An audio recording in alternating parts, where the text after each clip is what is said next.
मुझे ना sorry to से अब आपकी नीयत पर शक होना शुरू हो गया।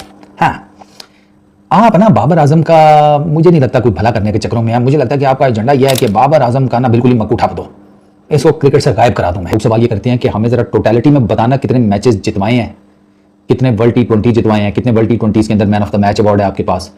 मतलब फिर लोग 10,000 सवाल करते हैं आप क्यों इतने बुरे, मतलब इतना क्रिटिकल टाइम बाबर आजम के ऊपर चल रहा है। यहाँ पर लोग कहना शुरू हो गए हैं आपके बड़े बड़े नाम कि यार अगर इनकी यही परफॉर्मेंस रही तो इन दोनों के पास से अपनी ओडीआई की पोजीशन बचाना मुश्किल हो जाएगा। और आप लगे हुए पता नहीं कौन सी दुनिया, मतलब ये कोई बहुत ही अलग दुनिया बसाई हुई है आपने।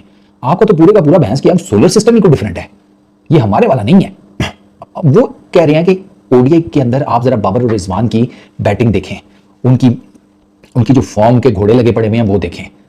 और उसके ऊपर जब वो ओडीआई इंटरनेशनल्स में उनसे नहीं अच्छी बैटिंग हो पा रही, वो मैचेस नहीं जिता पा रहे, बाबर आजम अपने डबल फिगर्स को ट्रिपल फिगर्स में कन्वर्ट नहीं कर पा रहा, ठीक है, सारी दुनिया को पता है बाबर आजम की फॉर्म नहीं चल रही, आप फिर उसे T20 के अंदर घुसाने के ऊपर लगे हुए हैं। क्यों कर रहे हैं आप ये?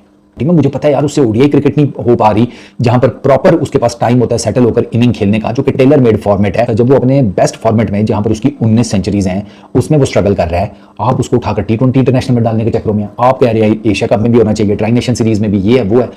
आप ये क्यों कर रहे हैं? कॉन्फिडेंस उसका शैटर हुआ पड़ा है, वो बॉलर्स को अटैक नहीं करता, मिडल में वो डिफेंड कर रहा है गेंद को, अपने बल्ले के मिडल में most of the time attack नहीं कर पा रहा।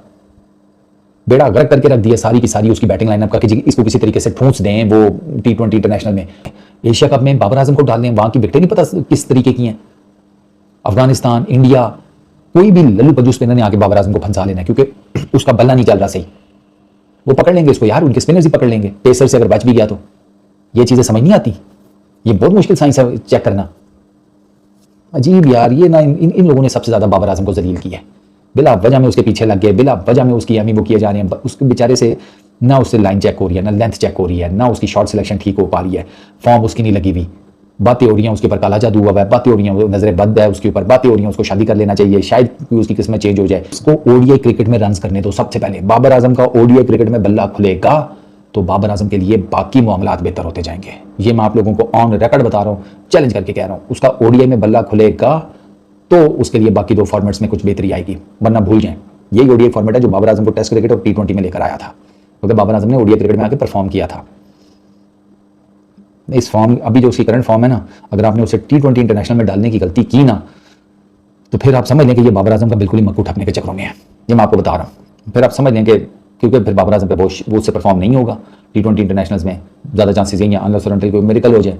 आपके सामने है बाबर आजम की फॉर्म, तो फिर उन्होंने कहना यार ये वाइट बॉल छोड़ो यार, इसको साइड पे करो। फिर वो आहिस्ता आहिस्ता आप उसे ओडीआई से भी साइड पे कर देंगे, बाकी से भी। अल्लाह खैर सलाह, चंगे पहले बैट्समैन की ना आप लोगों ने मंजी ठोक दी है।